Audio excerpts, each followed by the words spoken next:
इस घूमती हुई पहाड़ी सड़क के किनारे पहुंचकर वो थम गई।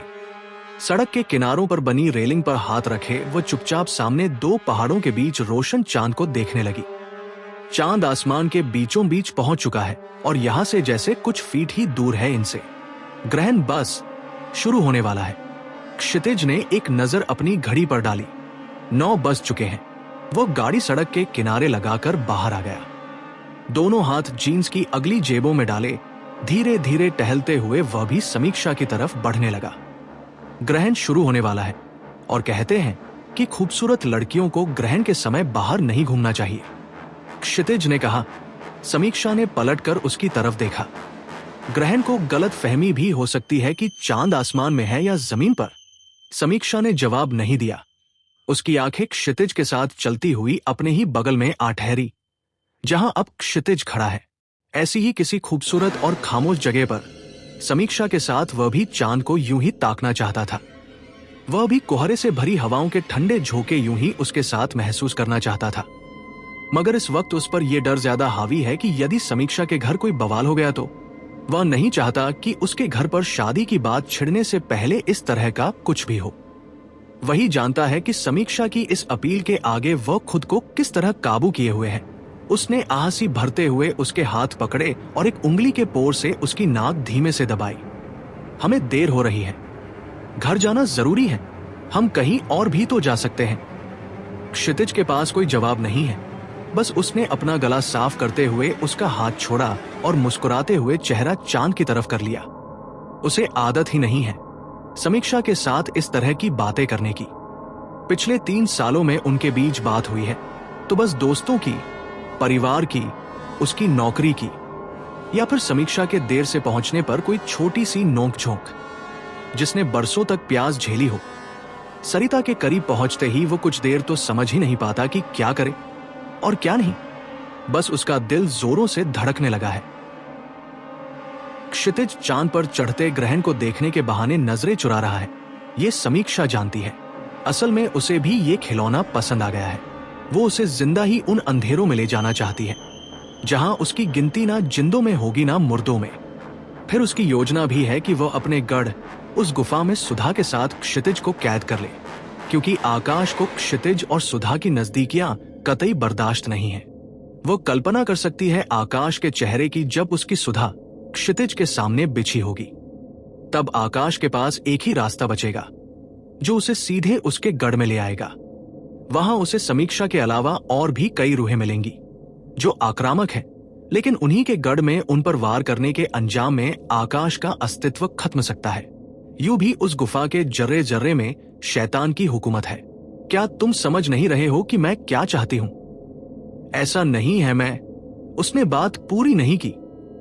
समीक्षा की नशीली नजरें हट नहीं रही उसके चेहरे से। कहो। उससे नजरें बचाते हुए नीचे घाटी की ओर देखते हुए क्षितिज ने कुछ वक्त लिया। आजकल तुम्हारी आंखों में देखकर लगता ही नहीं कि अपनी समीक्षा की आंखों में देख रहा हूं। उसने यूं देखा समीक्षा के चेहरे पर जैसे वो अपने कहे लफ्जों पर शर्मिंदा है।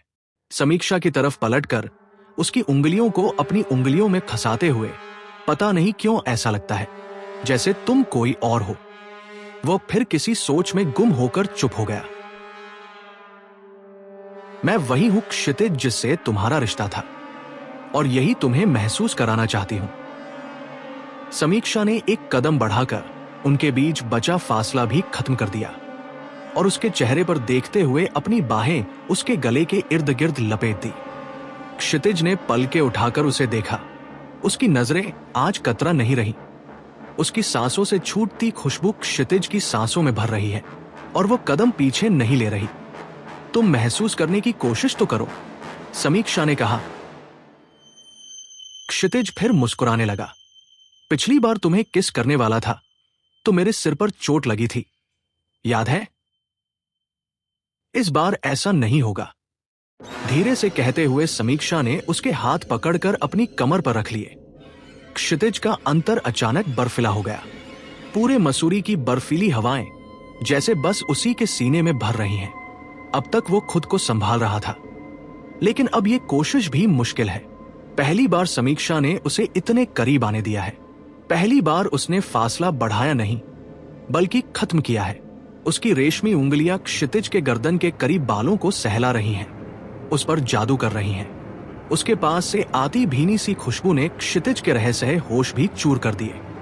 उसकी खून में कोई नशा दौड़ने लगा है। अब वह भी खुद पर कोई काबू रखना नहीं चाहता। जो उसके सामने है वो उसी की तो है, तो फिर दूरियां कैसी। उसके हाथ समीक्षा की कमर पर धीरे धीरे रेंगने लगे। वो उसके होठों को अपने होठों से छूने ही वाला था कि पीछे से एक गाड़ी गुजर गई। वो ठहर गया। यहां से कुछ दूरी पर एक बहुत खामोश जगह है जिसके आसपास से कोई नहीं गुजरता। हमें ऐसी किसी जगह की जरूरत नहीं है।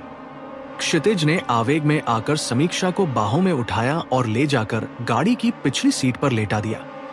समीक्षा, क्षितिज के जितने करीब वह जा रहा है उसका दिल उतनी ही तेजी से धड़क रहा है।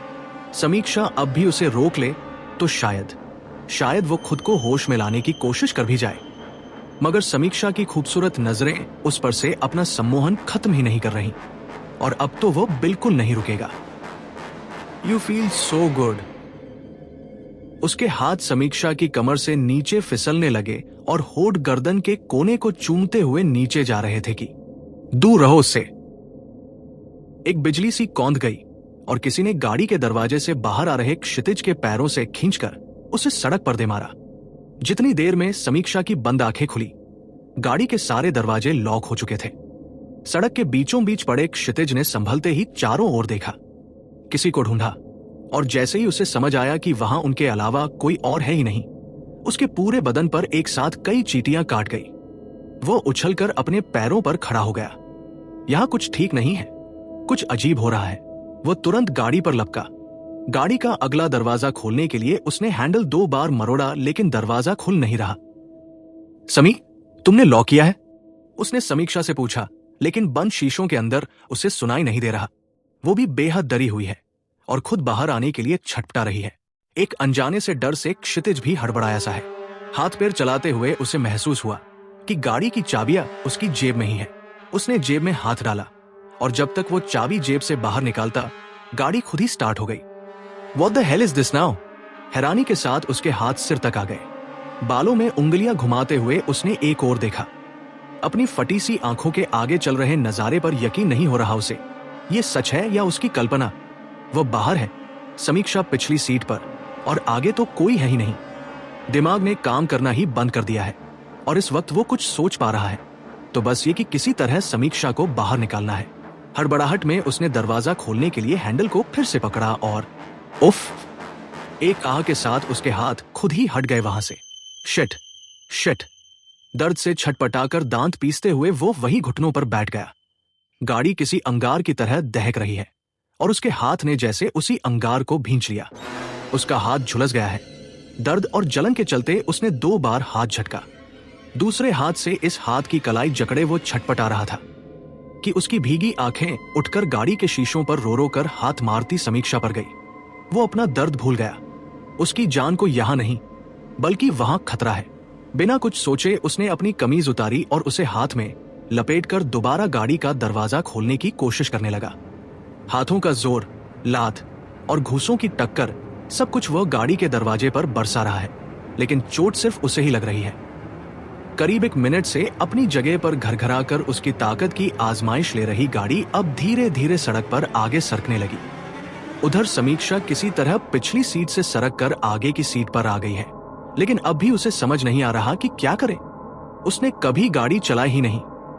वो बस स्टीयरिंग व्हील और गियर में ही उलझी सी है। बाहर से उसे देखता क्षितिज भी हैरान है कि समीक्षा गाड़ी संभाल क्यों नहीं रही, जबकि इस वक्त उसी की जान को सबसे ज्यादा खतरा है।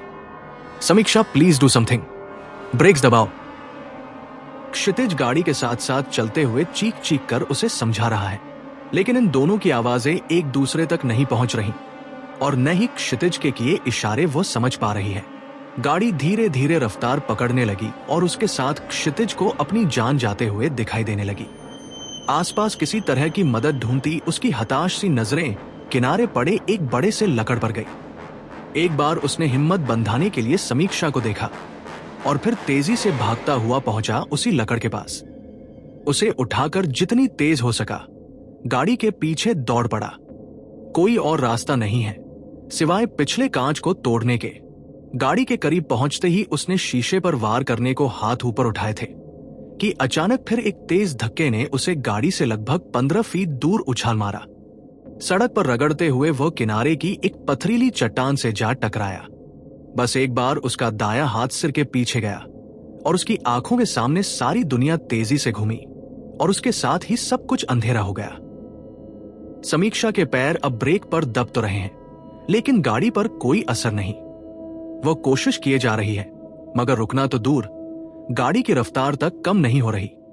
इस बंद गाड़ी की कैद में छटपटाती समीक्षा ने एक आखिरी बार पलटकर पीछे छूट गए क्षितिज को देखा। गाड़ी अब इस मोड़ पर पूरी तरह मुड़ गई है। क्षितिज अगर होश में होगा तो भी अब उसे देख नहीं सकता।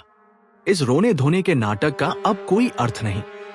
उसने झटके से चेहरा सामने घुमा लिया और अब उसका चेहरा कठोर है।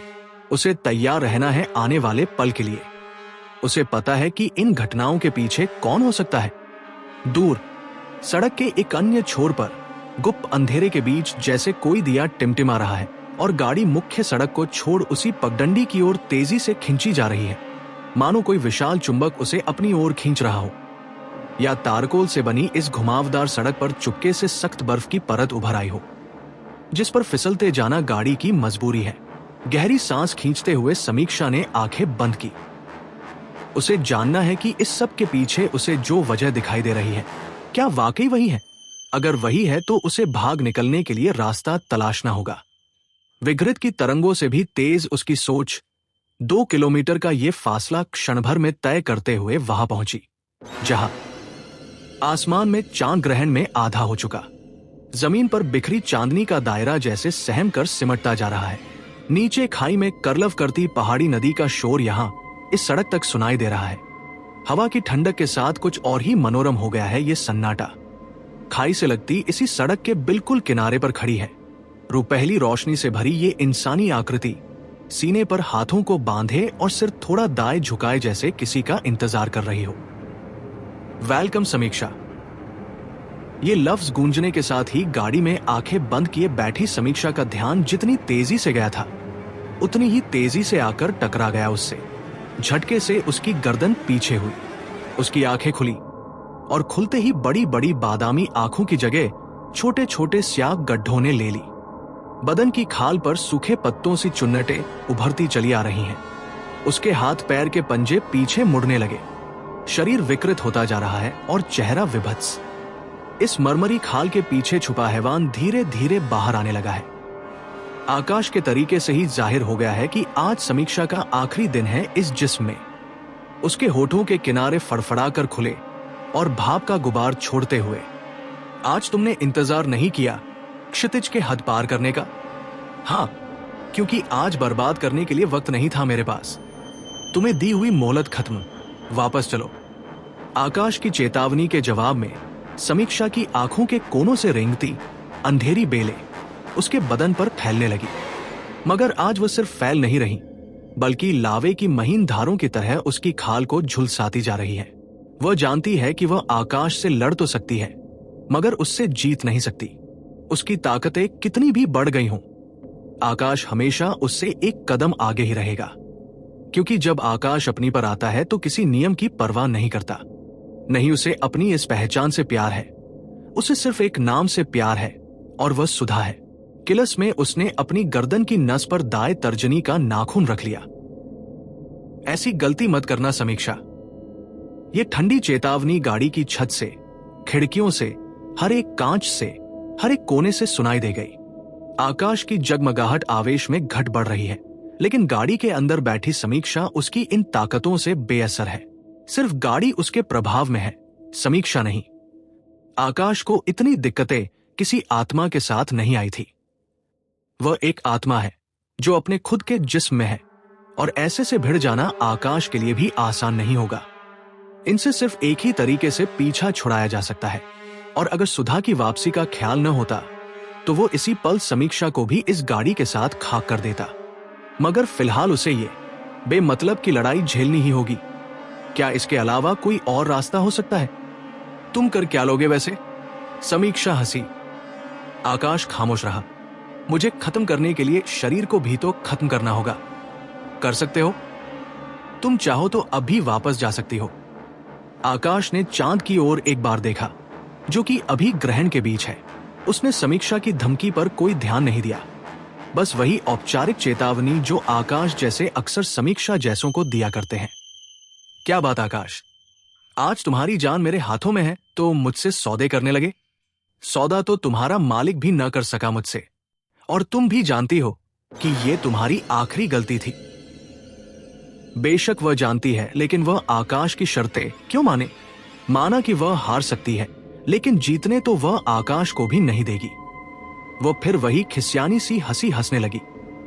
जो भी है, लेकिन मैं इतनी बेवकूफ होती तो आज तुम्हारे मेरे सामने ये प्रस्ताव रख रहे होते? क्या पिछले 50 सालों में तुमने कभी किसी के सामने ये प्रस्ताव रखा है? हंसते हुए उसने अपनी गर्दन की एक नस पर वह नाखून घोंप दिया। एक चीख उसके अंदर ही घुट कर रह गई। समीक्षा! आकाश गुस्से से चिल्ला पड़ा। उसके जबड़ों में तनाव के साथ उसकी ओर खींची आ रही गाड़ी की रफ्तार भी बढ़ गई। वो समझ नहीं पा रहा कि करे क्या।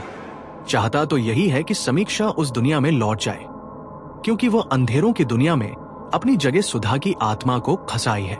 क्योंकि वह जानता है कि उस दुनिया से किसी की वापसी नहीं होती, और हो भी जाए तो शैतान उसे कम से कम इस दुनिया में तो जीने नहीं देता। जो एक बार उसका गुलाम हो गया। देखा जाए तो वह आकाश को पहले ही हरा चुकी है।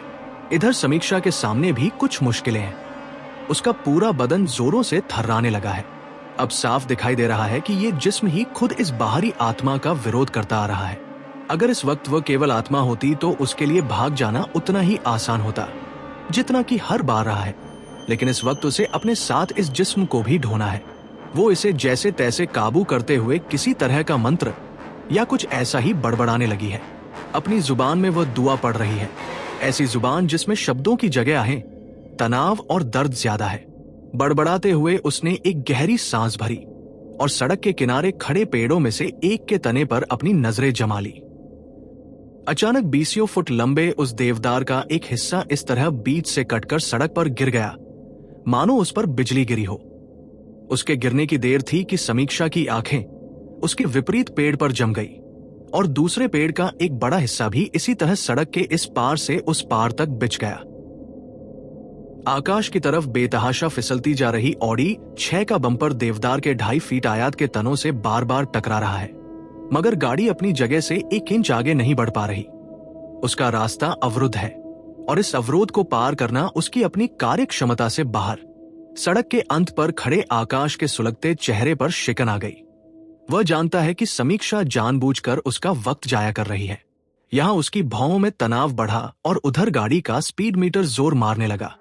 140, 170, 200, 220, और आगे बढ़ने के लिए पेड़ों के तनों से जूझती गाड़ी अचानक पेड़ों के मोटे तनों को धक्का देती हुई धीरे धीरे आगे सरकने लगी।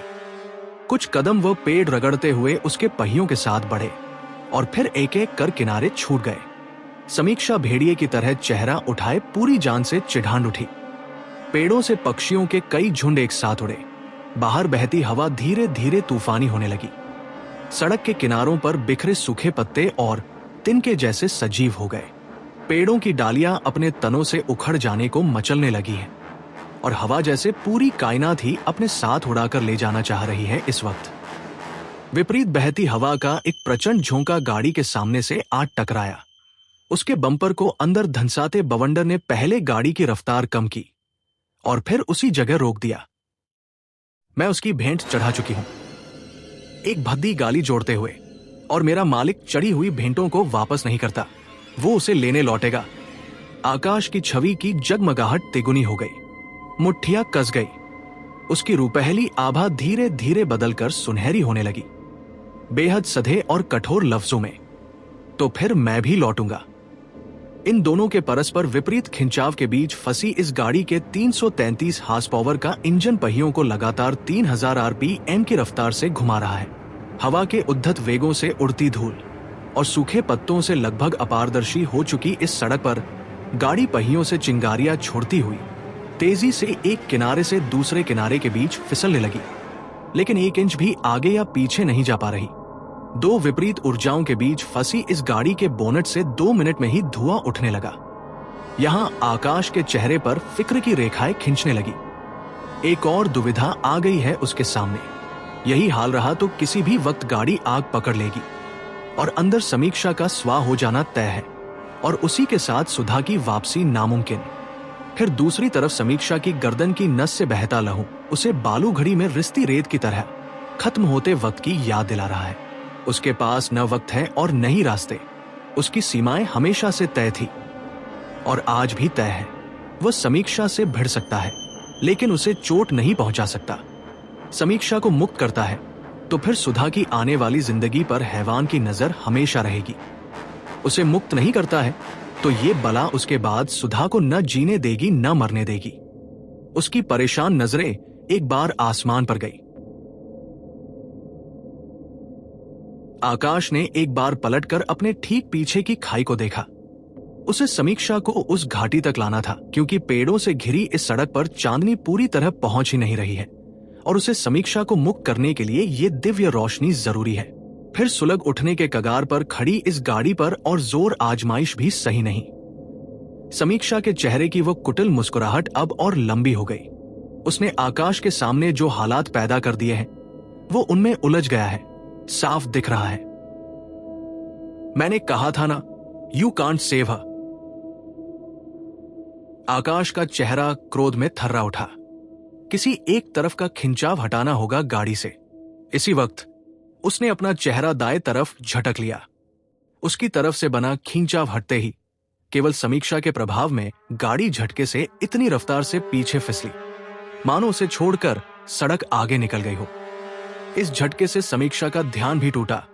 गाड़ी अब दोगुनी तेजी से पीछे जा रही है।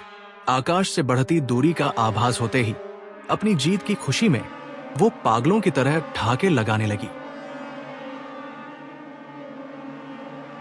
Fuck you. उसे यकीन था ही कि आकाश सुधा की वापसी को लेकर ज्यादा फिक्रमंद है। उसने ये लड़ाई अधूरी ही छोड़ दी। समझदार बच्चा।